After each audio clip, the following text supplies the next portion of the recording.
مکے میں ہے تو مکے والے ہی بتا سکتے ہیں۔ اس وقت اگر جس کو بھیجا گیا وہاں کون تھا سنیے، اس وقت ابو سفیان کو پیش کیا گیا، وہ اس وقت ایمان نہیں لائے تھے۔ یہ تو جانتے ہیں نا کون ہے، یہ ہے نا، میں بتا چکا ہوں آپ کو کئی بار۔ اب ان کو پیش کیا گیا، اس وقت وہ ایمان نہیں لائے تھے۔ بادشاہ نے ان سے سوال کیے، جن میں سے ایک سوال یہ تھا، سوال بہت سارے تھے لیکن ایک سوال یہ تھا کہ تمہارے نبی تمہیں کس بات کا حکم دیتے ہیں؟ تمہارے نبی تمہیں کس بات کا حکم دیتے ہیں؟ ابو سفیان تھا تو دشمن، اس وقت تھے تو دشمن، اب وہ کیا کہتے ہیں؟ ہمیں نماز کا حکم دیتے ہیں، زکوٰۃ کا دیتے ہیں اور صلہ رحمی کا دیتے ہیں، رشتہ جوڑنے کا دیتے ہیں اور پاک دامن رہنے کا حکم دیتے ہیں۔ اب یہاں ایک بات ہے، بہت بڑے دشمن تھے، بہت بڑے دشمن تھے۔ رسول جس راستے جائے وہ کانٹا بچھانا، آگ لگانا، مار کوٹ کرنا، سارے حرب اختیار کر لیے تھے انہوں نے، ہے نا، اتنے بڑے دشمن تھے۔ لیکن جب بات آئی سچائی کی، پوچھا گیا کہ کس بات کا حکم دیتے ہیں، تو لکھنے والوں نے لکھا ہے کہ اپنے تو اپنے ہیں دشمن بھی بولے، اعلیٰ ہے کردار مدینے والے۔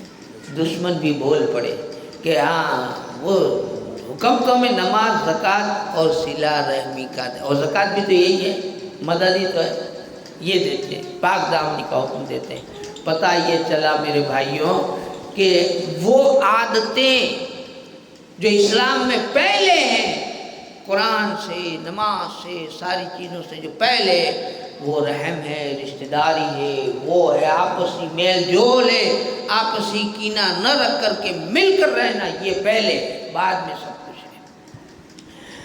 فرمایا، ایک اور حدیث بیان کر دوں آخری، حضرت عمرو بن انبسا رضی اللہ تعالیٰ عنہ، انہوں نے ایک طویل بڑی حدیث ان سے مروی ہے کہ جس میں اسلام کے الگ الگ قانون اور آداب بیان کیے گئے تھے۔ وہ فرماتے ہیں، میں نبی پاک صلی اللہ علیہ وسلم کی خدمت میں حاضر ہوا، یہ آغاز نبوت کا زمانہ تھا۔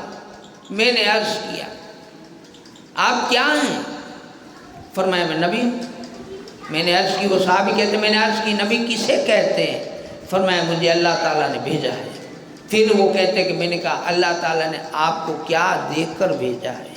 آپ صلی اللہ علیہ وسلم فرمایا، اللہ تعالیٰ نے مجھے رشتوں کو جوڑنے اور بتوں کو توڑنے کے لیے بھیجا ہے۔ یہ حدیث، مجھے رشتوں کو جوڑنے اور بتوں کو توڑنے کے لیے بھیجا ہے۔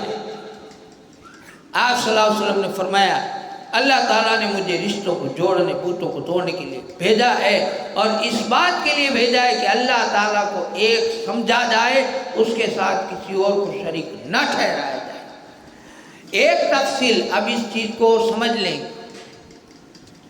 ایک تو آپ سمجھ گئے کہ رشتوں کو جوڑنا، لیکن دوسری بات ہو گئی بتوں کو توڑنا۔ تو آپ تو یہی سمجھتے ہوں گے نا کہ جو مندروں میں مورتیاں رہتی ہیں، الگ الگ مورتیاں، یا ہماری کسی کی مورتیاں، تو اس کو توڑ دینا، اسی کو تو بت کہتے ہیں بھائی، مجسمہ کہتے ہیں۔ نہیں، سمجھیے حدیث، کیونکہ اگلا پچھلی بات کو، اگلا جملے کو جوڑیں گے، سمجھیں گے تو پچھلی سمجھ میں آئے گی، کیونکہ یہاں دونوں کا کنیکشن میل نہیں کھا رہا ہے ابھی، ہے نا۔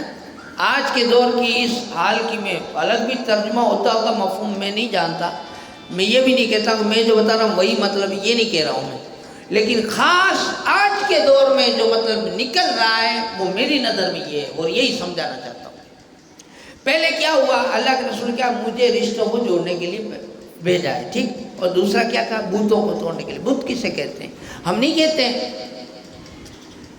بت ہوتا ہے نا، بت، یاد رکھیو کبھی اپنی جگہ سے ٹس سے مس نہیں ہوگا، ہلے گا نہیں، ہلے گا۔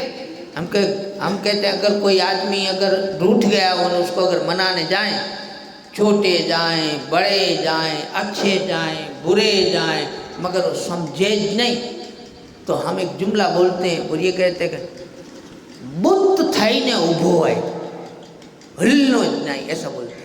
وہ بت ہو کہ اس کے اندر تکبر کا بت ہے، بت کبھی ہلتا نہیں ہے۔ بت اپنی جگہ سے ٹس سے مس نہیں ہوتا۔ بت وہی تھوڑا لے پتھر ہیں۔ تو اللہ کے رسول نے کہا کہ میں اس گھمنڈ کے بتوں کو توڑنے کے لیے آیا ہوں، نکال دو گھمنڈ کا بت اپنے اندر سے، انانیت کا، میں نام کا بت نکالو، آؤں میں ہوں، میں کچھ ہوں، نکال دو، میں جھکوں، میں ایسا کروں، میں سامنے سے جاؤں، میں کہیں اس کو بلانے جاؤں، میں کہیں واسطے جاؤں، یہ جو میں ہو رہا ہے نا، اس بت کو اللہ کے رسول نے کہا اس کو توڑنے کے لیے، اور پھر جب یہ ٹوٹے گا تو وہ جھکے گا، وہ آگے بڑھے گا، گلے لگانے کے لیے جھکے گا، تو اس طرح سے ہو جائے گا رشتہ قائم۔ تو اب دونوں بات مل گئی کہ رشتے کو جوڑنے اور گھمنڈ کے بت کو توڑنے کے لیے بھیجا گیا۔ اب سمجھ گیا؟ یہ چیز میں نے کہ اس بت کو توڑ دیا جائے گھمنڈ کے اور مل کر رہا جائے، انہوں کے گاڑ ڈنی بھلے ڈنی ماں دونوں ڈنی نے گیڑو تو نہیں کی، گالی دی، لیا تو نہیں، اچھی بات ہے کچھ تو دیا، جان چھوڑو۔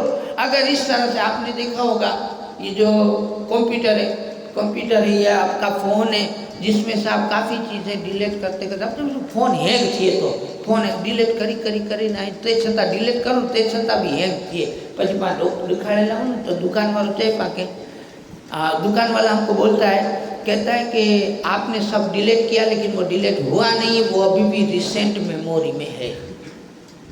تو میں سمجھے بات کو، ہم کئی بار سمادھان کہ تو ٹھیک تھائی ہوئے واتوں نہ بدو بھلی گئے، نہیں کریں خالی ہاتھ ملے، وہ خالی ہاتھ ملا لے، وہ ہاتھ ملا نہیں، وہ ابھی بھی اندر ہے، جس کو کہتے ہیں ریسنٹ میموری، یہ ابھی اندر آئے، جس سے موبائل ہینگ ہوتا ہے، جس سے ہمارے مغز ڈاؤن ہوتے ہیں، ہینگ ہوتا ہے، اس کو نکال دو، اندر سے بھی نکال دو۔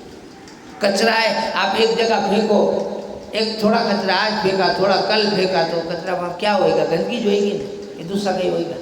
تو ہمارے اندر جو اس نے مجھے یہ کہا، اس نے مجھے وہ کہا، اس نے مجھے دعوت نہیں دی، اس نے مجھے ایسا کہا، اس نے مجھے ایسا کہا، اگر ہوں دھام ریج میں ہوں سوچنا چاہوں تو ایسے سب کے تھوڑے کرنے ہوں تو ابھی روانہ ہو جاؤں، میرے رہنا نہیں ہے۔ ایسی چیزیں سنبھالنے رکھا بھائی، ایسی رکھوں تو تم ویلا چلا جاؤ، نہیں، یہ ساری چیزیں سنبھالنے کی نہیں ہے، کچرا ہے یہ، اسے ڈیلیٹ کرو، نکال دو اپنے دل میں سے، اپنے دماغ میں سے نکال دو، اسے رکھو ہی مت، اسے یاد ہی نہ کرو۔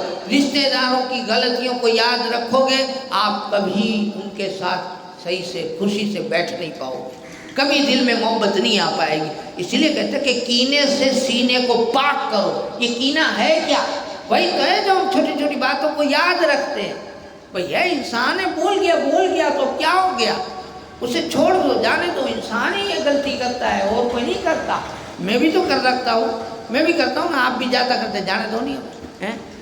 تو یہ چیز ہے، اس لیے کہتے ہیں کہ اللہ کے رسول نے فرمایا کہ بت کو توڑ دو، ختم کر دو، جگہ خالی کرو، اور اس جگہ رشتہ داری بٹھا دو، اس جگہ رحم بٹھا دو، اس جگہ بھائی چارہ بٹھا دو، اس جگہ محبت بٹھا دو، آپسی تعلقات کو مضبوط بنا لو، اور جب یہ ہو جائے گا تو اللہ تعالیٰ کی خوشیاں، اللہ تعالیٰ کی رحمتیں، اس کے حقدار ہم بن جائیں گے۔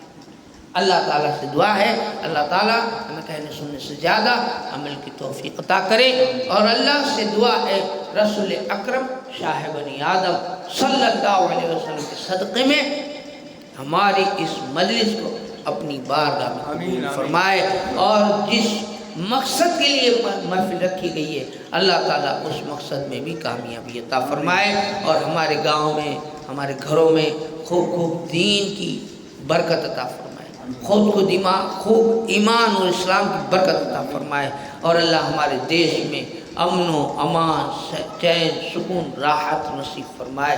وآخر دعوانا الحمدللہ۔ السلام علیکم۔ صلاۃ و سلام کے لیے کھڑے ہو جائیں۔